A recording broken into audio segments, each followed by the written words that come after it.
नमस्ते। हिंदी साहित्य का इतिहास हजारों साल पुराना है। इसे समझना ना एक बहुत बड़ी चुनौती जैसा लगता है। लेकिन सोचिए, अगर कोई एक इंसान आए और इस पूरे समंदर का एक नक्शा बना दे तो? बस ऐसा ही कुछ किया था आचार्य रामचंद्र शुक्ल ने। आज हम उन्हीं के बनाए उस ब्लूप्रिंट को समझने वाले हैं।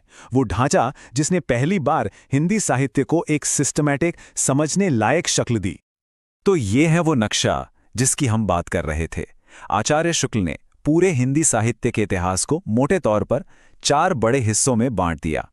आदिकाल, भक्तिकाल, रीतिकाल और आधुनिक काल। बस यही 4 नाम, यही उनके पूरे क्लासिफिकेशन का बेस है। तो चलिए अब एक एक करके इन सभी युगों के सफर पर निकलते हैं। लेकिन इस जबरदस्त नक्शे को बनाने वाले आर्किटेक्ट थे कौन? तो सबसे पहले आइए उन्हीं से मिलते हैं। आचार्य रामचंद्र शुक्ल। हिंदी लिटरेचर की दुनिया में ये नाम बहुत बड़ा है। और वो सिर्फ एक क्रिटिक नहीं थे। नहीं, वो एक ऐसे हिस्टोरियन थे जिन्होंने पहली बार लिटरेचर को एक साइंटिफिक तरीके से ऑर्गेनाइज किया। मतलब उनसे पहले क्या होता था? इतिहास के नाम पर बस कवियों की लिस्ट होती थी। उन्होंने ये लिखा, उन्होंने वो लिखा, बस कोई गहरा एनालिसिस नहीं था। शुक्ल जी ने आकर उस लिस्ट को एक कहानी में बदला। और ये ऐतिहासिक काम हुआ साल 1929 में, जब उनकी किताब हिंदी साहित्य का इतिहास छपी। अब जरा सोचिए, आज से लगभग एक सदी पहले बनाया गया ये फ्रेमवर्क आज भी हिंदी साहित्य को समझने का सबसे ऑथेंटिक बेस माना जाता है। कमाल है ना? ये दिखाता है कि उनकी समझ और विजन कितना गहरा था।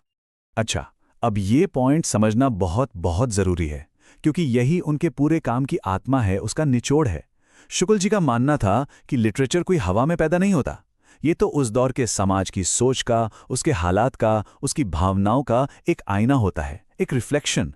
मतलब जैसा समाज होगा, जैसा लोगों का मन होगा, वैसा ही साहित्य लिखा जाएगा। और बस इसी एक आइडिया को पकड़कर उन्होंने पूरे इतिहास को समझा और समझाया। तो चलिए अब इस नक्शे पर अपनी जर्नी शुरू करते हैं। और हमारा पहला स्टॉप है आदिकाल। इसे वीरगाथा काल भी कहते हैं। और नाम से ही जाहिर है, ये वो दौर था जब तलवारों की खनक ही सबसे बड़ा संगीत हुआ करती थी। उस वक्त भारत छोटे छोटे राज्यों में बटा हुआ था और ये राज्य आपस में ही लड़ते रहते थे। तो इसका असर साहित्य पर पड़ना तो लाजमी था। कवियों का काम था अपने राजा की बड़ाई करना, उनकी वीरता के किस्से सुनाना और लड़ाइयों की ऐसी डिटेल देना कि सुनने वाले के रोंगटे खड़े हो जाएं। और इसका सबसे बड़ा उदाहरण है चंद बरदाई का पृथ्वीराज रासो। अच्छा, उस समय की भाषा आज वाली हिंदी नहीं थी, वो थी पुरानी अपभ्रंश, जिसे आप कह सकते हैं कि वो आज की हिंदी का एक बहुत पुराना रूप थी। लगातार लड़ाइयों से, राजनीतिक उथल-पुथल से जब समाज थक गया तो उसने सुकून की तलाश की। और वो सुकून, वो रास्ता उसे मिला भक्ति में। और बस यहीं से शुरू होता है हिंदी साहित्य का वो दौर जिसे स्वर्ण युग या गोल्डन एज कहा जाता है, भक्ति काल। ये वो टाइम था जब लिटरेचर पहली बार राजाओं के दरबार से निकलकर आम आदमी की झोपड़ी तक पहुंचा। इसका मेन सब्जेक्ट तो भक्ति था, पर यह सिर्फ पूजा पाठ नहीं था। इसमें समाज सुधार था, इंसानियत का गहरा मैसेज था। अब इस युग की 2 बड़ी शाखाएं थी और इन्हें समझना बहुत जरूरी है। एक तरफ थी निर्गुण धारा। इसके कवि थे कबीर, नानक जैसे संत। इनका मानना था कि भगवान का कोई रूप रंग, कोई आकार नहीं होता, वो निराकार है। और इन्होंने समाज में फैले भेदभाव पर जबरदस्त चोट की। वहीं दूसरी तरफ थी सगुण धारा। इसमें तुलसीदास ने राम के रूप में और सूरदास ने कृष्ण के रूप में भगवान की भक्ति की। मतलब मंजिल दोनों की एक ही थी, भगवान तक पहुंचना, बस रास्ते अलग अलग थे। भक्ति की इस जबरदस्त लहर के बाद लिटरेचर ने एक बार फिर करवट ली। अब हम अपनी इस यात्रा के आखिरी 2 स्टॉप्स की तरफ बढ़ रहे हैं, रीतिकाल और आधुनिक काल। तो रीतिकाल में साहित्य एक बार फिर आम लोगों से दूर होके राजाओं के दरबार में पहुंच गया। यहां रीति का मतलब है एक बंधा बंधाया तरीका, एक स्टाइल, एक फॉर्मूला। कविता लिखने के नियम तय थे और इसका मकसद राजाओं और दरबारियों का मनोरंजन करना।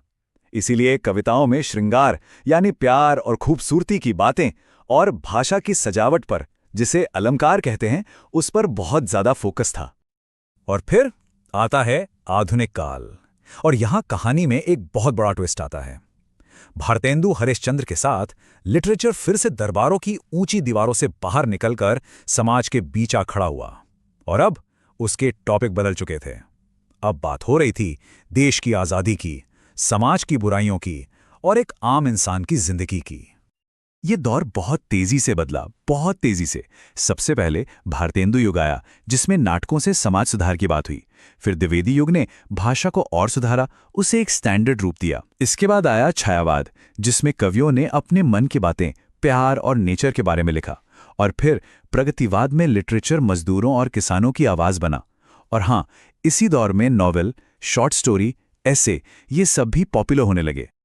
तो कुल मिलाकर सबसे जरूरी बात क्या है? यही कि आधुनिक काल ने साहित्य का कैनवस बहुत बहुत बड़ा कर दिया। अब कहानी का हीरो कोई राजा, रानी या भगवान नहीं था, बल्कि देश, समाज और एक आम इंसान वो कहानी का हीरो बन गया था। और ये पिछले सभी युगों से एक बहुत बड़ा और बहुत जरूरी बदलाव था। तो ये थी आचार्य शुक्ल के बनाए नक्शे पर हमारी एक छोटी सी यात्रा, आदिकाल की वीरता से लेकर आधुनिक काल की हकीकत तक। उनका बनाया ये ब्लूप्रिंट आज भी उतना ही मजबूत और उतना ही रेलेवेंट है। और ये हमें एक ही बात सिखाता है कि किसी भी लिटरेचर को उसके टाइम और उसकी सोसाइटी से काट कर नहीं समझा जा सकता। और आखिर में एक सवाल छोड़कर जा रहा हूं। शुक्ल जी ने कहा था कि साहित्य समाज का आईना है। अगर ये बात सच है तो जरा सोचिए, आज जो किताबें लिखी जा रही हैं, जो फिल्में बन रही हैं या जो वेब सीरीज हम देख रहे हैं, वो सब हमारे आज के समाज के बारे में, हमारी दुनिया के बारे में क्या कहानी बता रही हैं?